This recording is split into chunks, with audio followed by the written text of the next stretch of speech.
Haleluya. Saudara, puji Tuhan, salam sejahtera dan kasih Tuhan kita Yesus Kristus. Tuhan baik bagi kita, amin.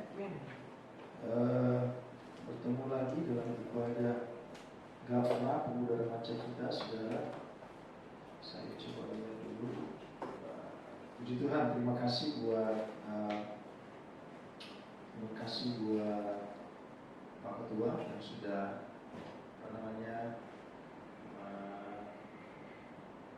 jadwalkan. Ada beberapa kali sebenarnya harus dijadwalkan, tapi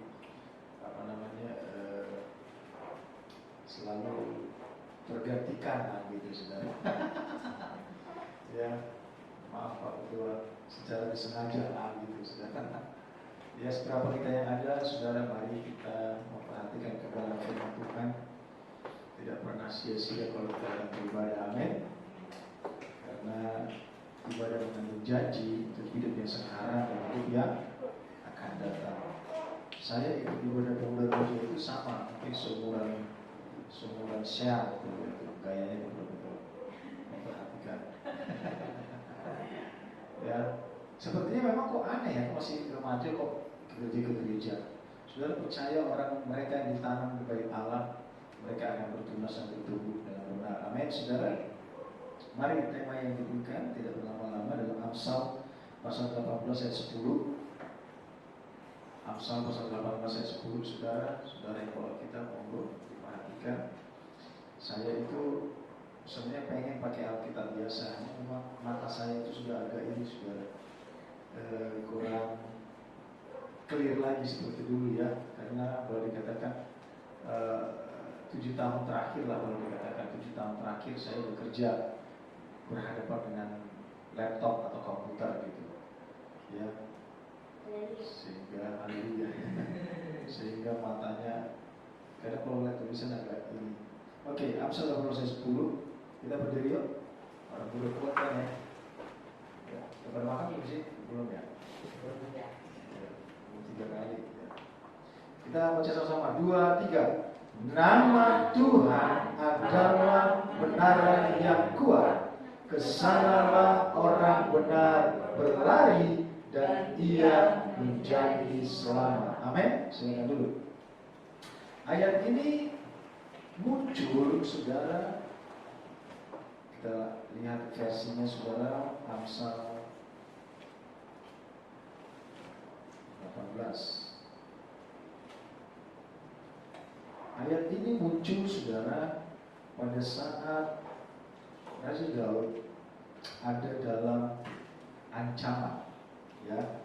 Jadi konteksnya, kalau zaman itu orang berperang, mereka akan lari ke menara, mereka akan lari ke benteng perlindungan yang sudah dibangun oleh bangsanya. Jadi di benteng perlindungan itu adalah tempat para serdadu berkumpul dan siap menyerang. Jadi konteksnya waktu itu memang benteng itu adalah tempat perlindungan. Benteng itu adalah menjadi pembatas untuk masuk ke daerah musuh. Jadi kalau ada serangan, orang pasti, warga atau rakyat jelata itu pasti suruh masuk ke benteng, masuk. Begitu masuk di benteng, ditutup, mereka selamat, tentara yang di atas akan berperang melawan musuh. Nah, begitu. Situasi seperti itu, saudara. Sehingga Daud menjadi pengalaman dalam kehidupannya bahwa dia katakan nama Tuhan adalah menara yang kuat. Dia membuat suatu gambaran, ya. Daud itu pintar sekali untuk memberikan gambaran. Contoh, dia katakan Tuhan adalah gembalaku. Nah, gitu. Dia membuat suatu imajinasi dari pikirannya, mengungkapkan bahwa Tuhan itu ada di mana-mana dan Tuhan itu menolong dalam segala bentuk. Ya.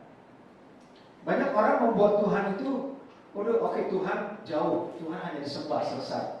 Tetapi Daud memiliki suatu pengalaman dan dia membuat suatu gambaran sesuai dengan pengalaman dia bahwa nama Tuhan adalah menara yang kuat. Ya. Artinya nama Tuhan yaitu Yesus yang kita sebut adalah menara yang kuat. Kesanalah orang benar berlari dan ia menjadi selamat. Amin, saudara. kedinginan kayaknya. Saudara, saya beberapa waktu lalu kadang suka nonton TV, saudara. Ada Discovery Channel, ada History Channel dan sebagainya. Saya suka nonton, saudara. Agak-agak gitu suka dengan sinetron, saudara. Karena judulnya juga aneh. Menantuku adalah putra dari omku dan sebagainya. Kita stres dulu dengan saudara.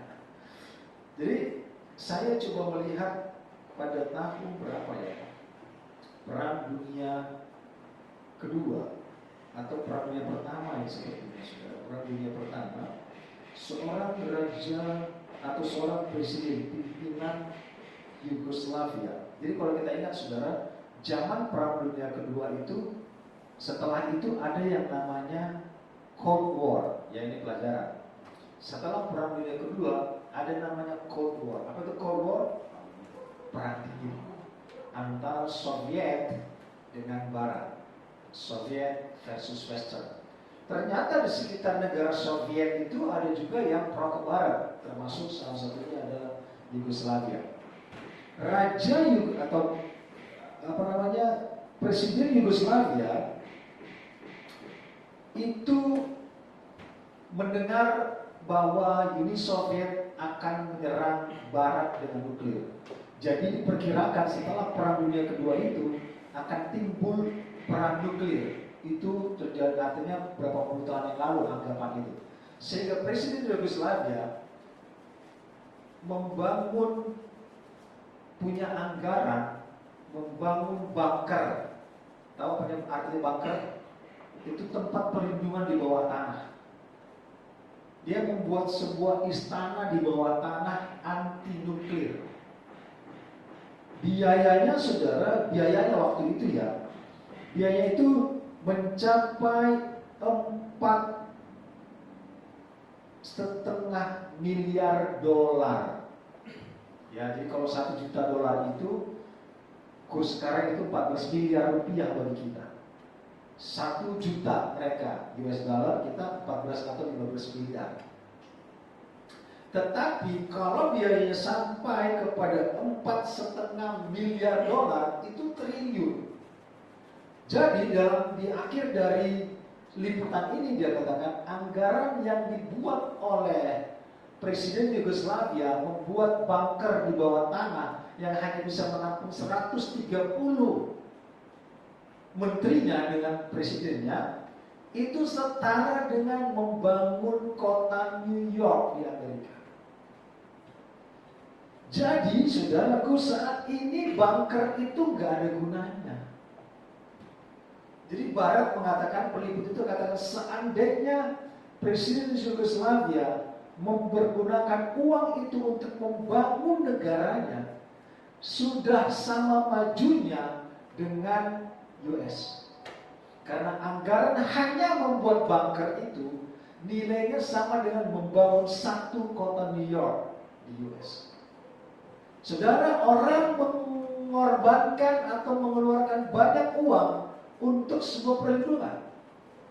Ya, saya rasa kita tahu beritanya sekarang, nggak perlu takut-takutin. Perang dingin itu masih berlangsung atau sudah berhenti? Hah?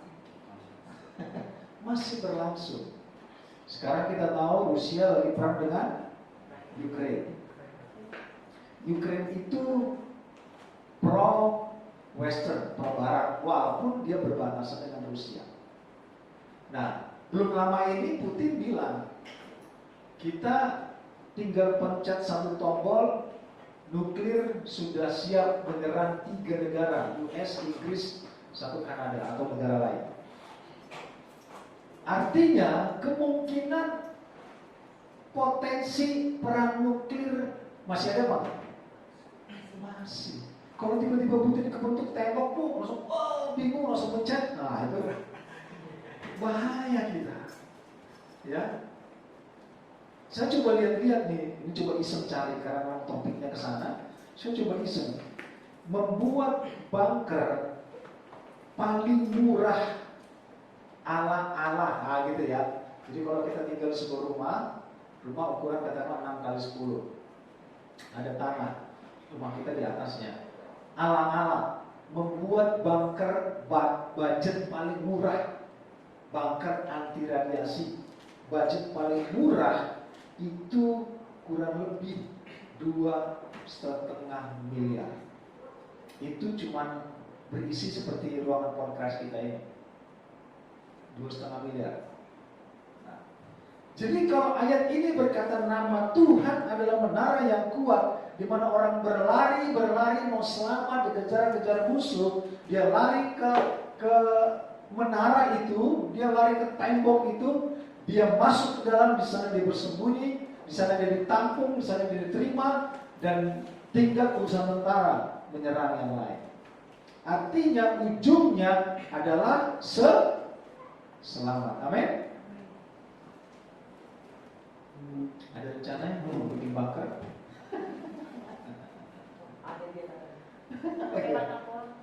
Kita Nah, inilah yang terjadi, saudara. Tetapi kalau kita mengacu kepada ayat ini, pengalaman Raja Daud, ya, dia selalu menuliskan setiap pengalamannya, dan pengalamannya itu menjadi berkat bagi kita sampai hari ini. Amin.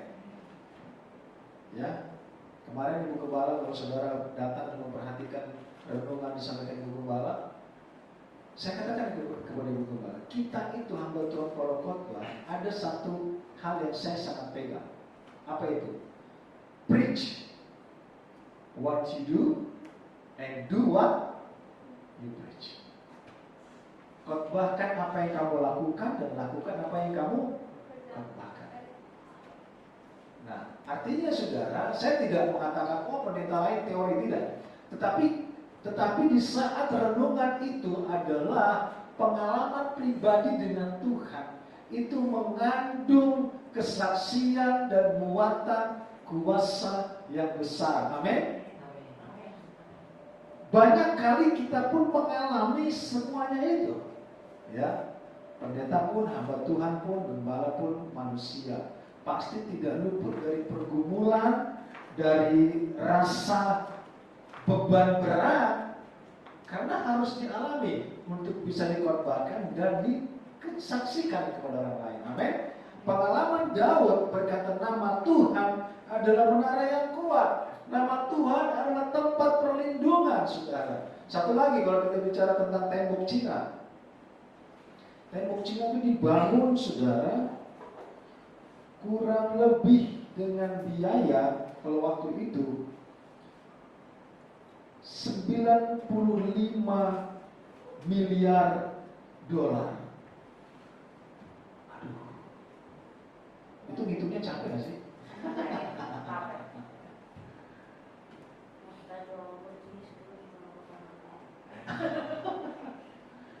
Kita kalau dimintain orang, bro, pinjam lidah dong, gitu. Ngitung 95 miliar dolar, rasanya lidahnya copot gitu. The tembok Cina, the Great Wall of China, itu memakan biaya 95 miliar dolar, itu triliun. Dengan itu bagaimana besarnya biaya itu untuk mereka bisa masuk melewati tembok itu, menara ditutup, baru musuh diserang oleh tentara yang di atas. Betapa mahalnya untuk membuat perlindungan. Daud sering berperan dan menganggap bahwa menara itu adalah tempat perlindungan. Tetapi bukan hanya itu, Daud sangat membuat nama Tuhan adalah menara yang kuat, karena kesana orang benar berlari dan menjadi selamat. Amin. Siapa yang menjadi perlindungan bagi kita? Ya. Biaya perlindungan besar. Ya, ada harta yang harus dijaga, besar biayanya. Tetapi kalau kita, saudaraku, membuat nama Tuhan menjadi tempat perlindungan, saudara, saya bukan katakan gak perlu bayar. Bayarannya adalah iman dan percaya kita dan niat kita untuk hadir, datang menghampiri Tuhan. Amin. Kita bisa membuat nama Tuhan menjadi menara yang kuat, kesana kita berlindung untuk selamat. Kalau zaman dulu Orang masih boleh bawa golok. Waktu saya masih SD, belum ada peraturan nggak boleh bawa golok. Jadi kalau dulu saya di Medan masih kecil, saudara, di pasar sering melihat orang bawa golok mana-mana. Ya, apalagi perantau dari Aceh saudara datang, wah, rencong kanan kiri saudara, dompet hilang juga. Ya, tetap juga. Gak ada satu perlindungan. Makanya kalau kita kata tempat perlindunganku adalah Tuhan, tempat pelarianku adalah Tuhan, tempat pengaduanku adalah Tuhan. Ya, saya pernah diajak ngobrol-ngobrol sama teman. Dia katakan, bro, kita ngumpul ya. Ngumpul. Dia bilang, saya punya teman orangnya bijak. Oh gitu. Penasaran kan? Orangnya bijak, orangnya pokoknya kalau kita ngobrol pasti ada solusi deh. Kita ngobrol ya. Oke, kita ngobrol, ujung-ujungnya. Nah ini orangnya nih, kita ngobrol. Saya mulai pelajari dia, mulai pelajari cara dia bicara, saya pelajari. Kita ini arahnya kemana nih orang? Saudara, zaman sekarang ini banyak orang acting sebenarnya. Ya. Ternyata pada saat saya pelajari cara dia berbicara, pengetahuan dia, saya pelajari, saya analisa, saya mulai mengerti. Ini orang bukan orang sembarangan. Ternyata apa? Ternyata dia paranormal. Kita bisa tahu, saudara. Jadi zaman sekarang, saudara, kalau saudara tahu yang artis ya, artis. Saya punya guru spiritual. Wah, itu guru spiritual, nama lain dari paranormal. Paranormal, nama lain daripada dukun.